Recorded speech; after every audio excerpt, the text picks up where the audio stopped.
August 1914. London is a fever of flags and parades. The city is breathing a collective sigh of relief, as if a long-expected storm has finally broken the humidity of summer. The gilded cage of the British aristocracy is humming with the excitement of a conflict that everyone from the street sweeps to the lords in the Carlton Club. Promises will be over by the time the first frost hits the ground. But while the debutantes cheer from balconies and the young men scramble to the recruitment offices, Millicent Sutherland is looking at the horizon. She doesn't see glory. She sees a vacuum. Millicent is a woman who has spent her life navigating the rigid social architecture of the British Empire. As the Duchess of Sutherland, she is one of the most powerful women in the world, living in a sphere where every movement is choreographed by tradition. But she possesses a restless, forensic intelligence. She looks at the mobilization of the British Expeditionary Force and notices something the newspapers are ignoring. The Empire is preparing for a parade, not a massacre. She leaves behind the marble halls of Dunrobin Castle, where the staff outnumbers the guests and the silence is absolute. She crosses the English Channel on a packet boat, leaving behind the safety of her title. She arrives in Namur, Belgium, just as the German hammer begins to fall across the frontier. The atmosphere in Namur is thick with the smell of coal smoke and unwashed wool. The Belgian air is heavy, pregnant with the metallic tang of impending rain. The British military bureaucracy has arrived with its ledgers and its rigid hierarchy, setting up offices in local town halls as if they are preparing for a census rather than a catastrophe. They have a procedure for everything, except for reality. The Royal Army Medical Corps operates like a gated dam. It is a system built on the fatal flaw of central control. For a wounded man to receive care, he must first pass through a labyrinth of signatures. The logic is simple. The army needs to track every bandage and every morphine dose to prevent waste. But in the friction of war, this means the speed of a bullet is met with the lethality of a slow-moving pen. If the wound doesn't fit the form, the man doesn't fit the bed. Millicent walks into the Namur railway station, and the stench hits her before the sight does. It is a scent she will never forget, a mixture of gangrene, wet earth, and the sweet, cloying odor of high explosives. Hundreds of men are sprawled on the cold stone floors of the terminal. Some are screaming. Most are eerily silent. They are the invisible casualties, men who have been moved back from the front line, but cannot be officially admitted to the military hospitals because the transport paperwork hasn't caught up to their stretchers. The station is a cathedral of neglect. Dust motes dance in the light, streaming through the shattered glass of the roof. Underneath, the cream of the British youth is rotting in the shadows. She finds a young corporal, his uniform saturated with a dark, blooming crimson that has turned his khaki wool into a heavy, stiff board. He is shivering on the damp concrete, his eyes tracking the movement of people he can no longer see. Millicent approaches a British medical officer. He is a man of starch and polished brass, his uniform so crisp it seems to repel the grime of the station. He is holding a clipboard, his eyes fixed on a column of figures rather than the dying man at his feet. "This man needs a surgeon," Millicent says. Her voice is calm, but it carries the weight of a woman used to being obeyed in the highest courts of Europe. The officer doesn't look up. He marks a box on his form with a precise, clinical stroke. "He isn't on the manifest, Your Grace. We cannot allocate a bed without a signed transfer from his commanding officer. Regulations are quite clear on the chain of evacuation." "The man is dying," she counters, stepping into his line of sight. "The chain is broken. Look at him." The officer finally looks at her, and for a moment his eyes reveal the crystallized arrogance of the institution. A patronizing smirk touches his lips, the look one gives to a child who doesn't understand the grown-up world. "This is a war, Duchess, not a charity gala or a weekend at your country estate. We follow the manual, or we have chaos. If I admit him without the proper filing, the entire supply chain for this sector collapses. Please return to your hotel. This is no place for a lady's sensibilities. We have the situation under control." He treats the suffering as a statistical anomaly, a minor error in a grander equation. He believes the system is infallible because the manual says so. He prioritizes the procedure over the human life it was designed to protect, but he has fatally underestimated the physics of the Great War. He treats the silence of the bureaucracy as order, but it is the silence of a tomb. While he adjusts his monocle and checks his watch, the German long-range siege guns, the true masters of the Belgian border, are already being calibrated miles away. He believes his paper walls will protect his dignity. He is wrong. The manual is about to be shredded by steel rain, and his rigid protocol is nothing more than a funeral shroud for the men he refuses to see. Millicent looks at the officer, then at the dying corporal. In this moment, the Duchess dies, and the outlaw is born. She realizes that the system isn't just slow, it is a predator. It consumes the very lives it is meant to serve. To save the men, she must first break the law. She turns her back on the officer and his clipboard. She doesn't ask for permission. She doesn't wait for a signature. She reaches into her own trunks, filled with the fine linens and silks of her former life, and begins to tear them into strips. She kneels in the mud and the blood of the station floor. She ignores the shocked whispers of the orderlies. She begins to bind the corporal's wounds with the fabric of her own privilege. She is no longer a guest of the war. She is its enemy. The Red Duchess understands a truth the generals haven't grasped yet. The system isn't broken. It's just irrelevant. The only way to survive the coming storm is to build a sanctuary outside the reach of the king's regulations. As the first low rumble of German artillery echoes through the valley, a sound like the earth itself is being torn open. Millicent Sutherland stands up. Her dress is ruined. Her hands are stained, and her eyes are clear. She knows exactly what she has to do. She will not wait for the empire to find its conscience. She will build her own war. Zweifel in October 1914. The world that Millicent knew in August has been pulverized. The war of movement has ground to a halt in the salt-crusted mud of northern France. The British Army is in a desperate, limping retreat toward the sea, and Dunkirk has become a pressure cooker of panic. The city is a chaotic hive of retreating infantry, terrified refugees, and the system, which is currently more concerned with the location of missing mess kits than the thousands of men screaming for surgeons.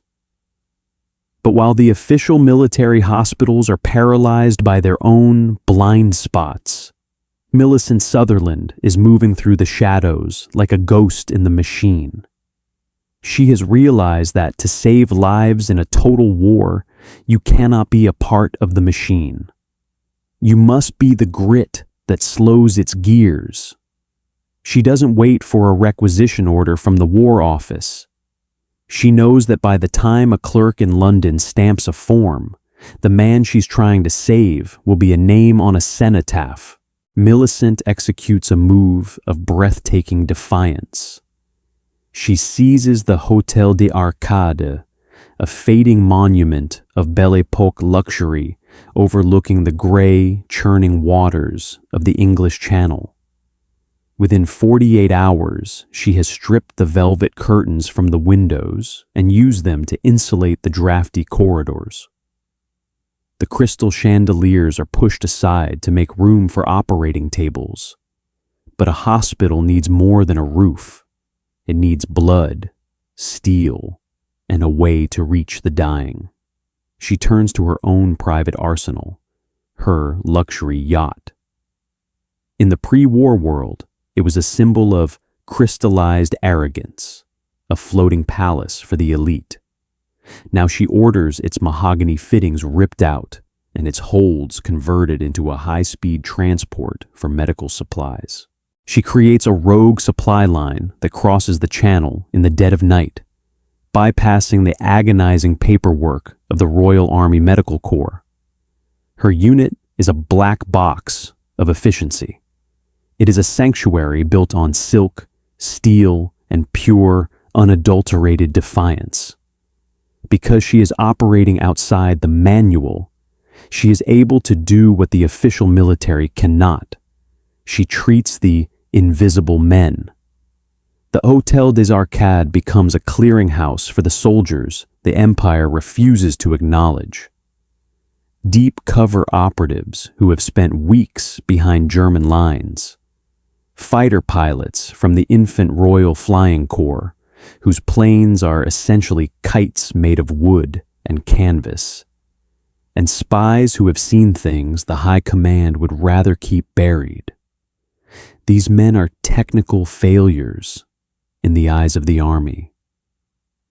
They don't have the right badges. They don't have the right paperwork. To the British establishment, a soldier without a ledger entry doesn't exist. But Millicent doesn't care about their rank or their status. She cares about the mechanism of death. She understands that a man wounded by a Minenwerfer, a German trench mortar, isn't just hit by shrapnel. The physics are brutal. The blast creates a vacuum that collapses the lungs before the metal even touches the skin. It chokes like a drowning swimmer. The official hospitals treat the metal. Millicent's rogue surgeons, liberated from the Army's standard operating procedures, treat the pressure. While the British medical officers are busy counting bandages to ensure they stay within budget, Millicent is in the dark of the hospital's basement, holding the hand of a man whose name she will never know, providing the silence that the Army's loud, clattering bureaucracy has stolen from him. But her success is a direct insult to the men in power. One afternoon, a colonel from the Royal Army Medical Corps arrives at the Hôtel des Arcades. He is a man who defines himself by the quote of hubris that governed the era. Efficiency is secondary to the chain of command. He walks through the ward, his boots clicking on the tiles that used to host ballroom dances. He looks at the invisible men in the bedsmen who should, by all rights, be dead according to the official casualty rates. "Your Grace," the colonel says, his voice dripping with a cold, professional disdain.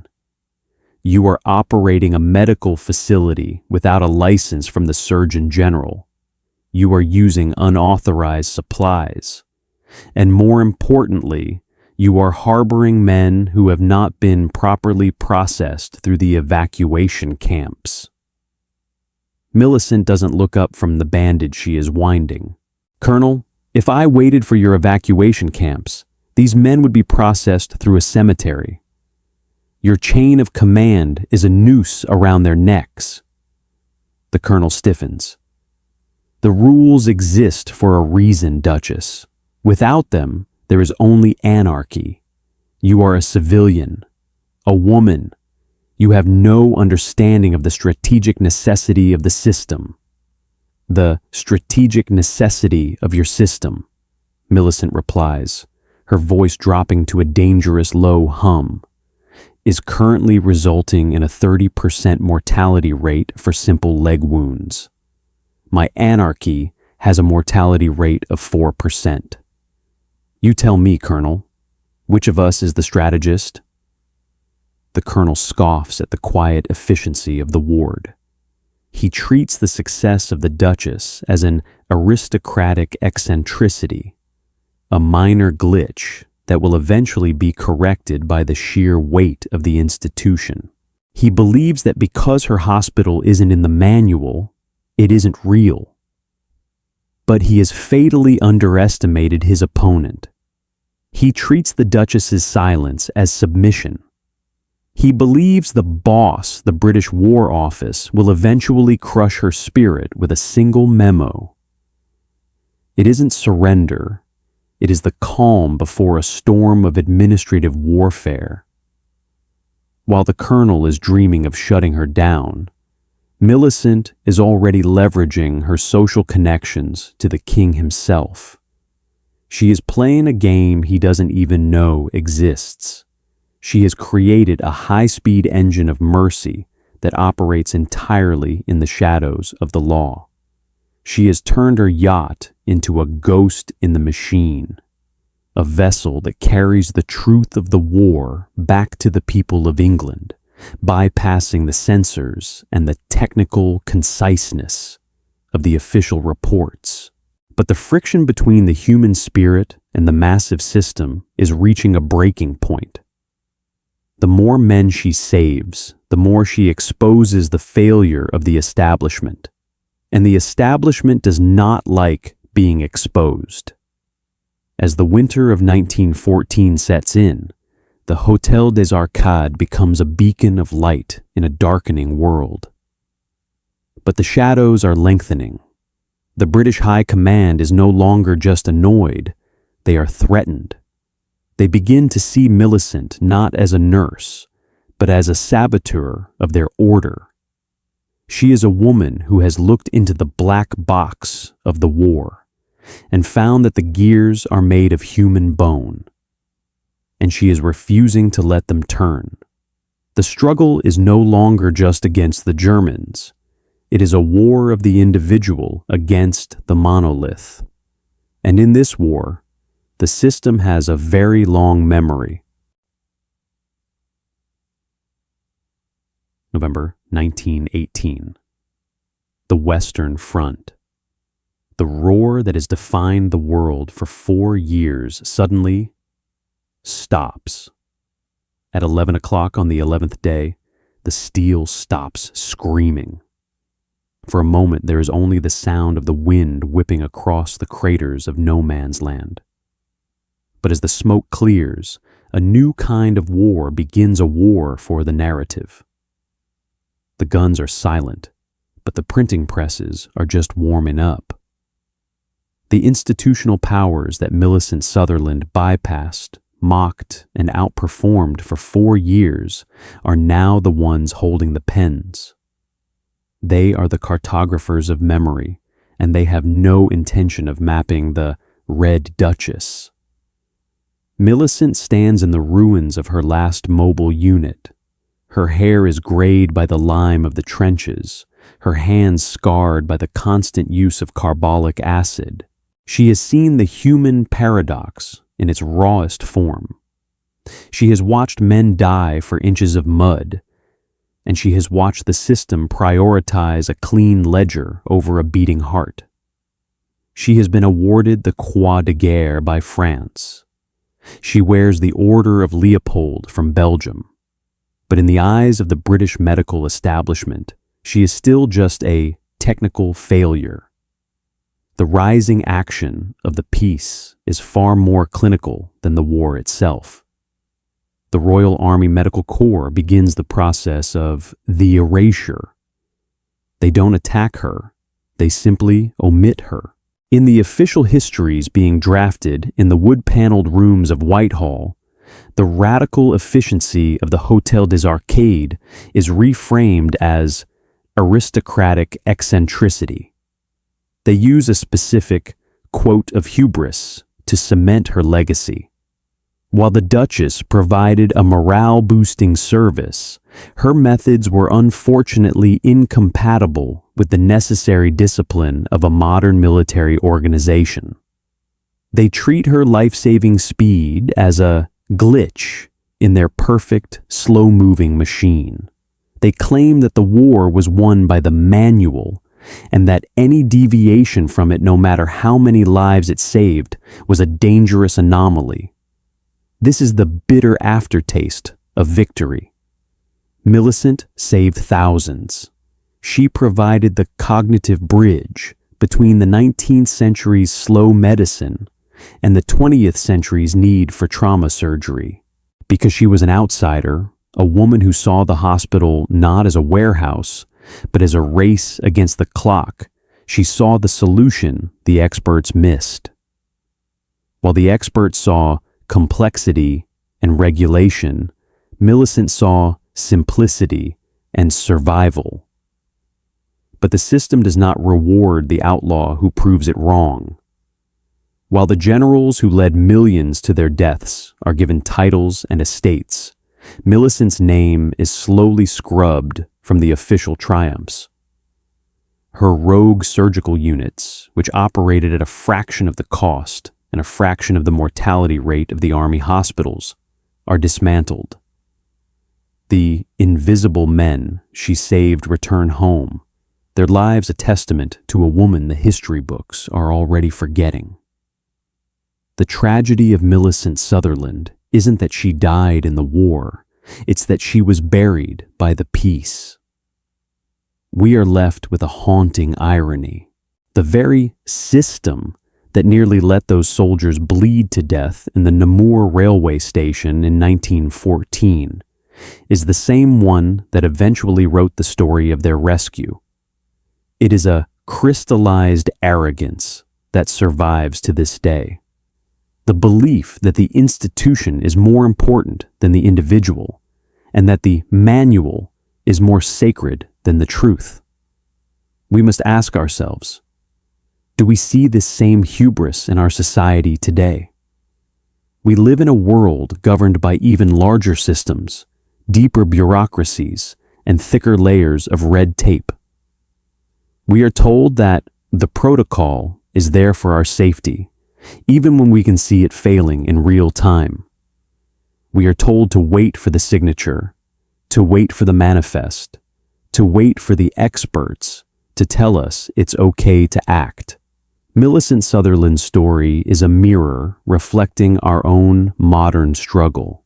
It reminds us that in a world of massive systems, the most profound acts of humanity often require us to become outlaws.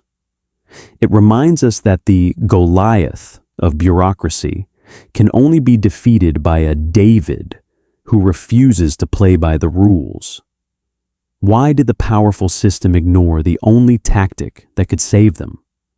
Because the tactic required them to admit they were wrong. And to a system, being wrong is a fate worse than death. If you believe that stories like Millicent Sutherland's deserve to be remembered, join our ranks by subscribing and like this video. We have synthesized this narrative from reputable historical archives and verified sources. However, the fog of war often extends to the history books. If you spot any inaccuracies or have additional details to share, please correct us in the comments. We strive for the absolute truth, and your knowledge helps us get there. Thank you for keeping history alive.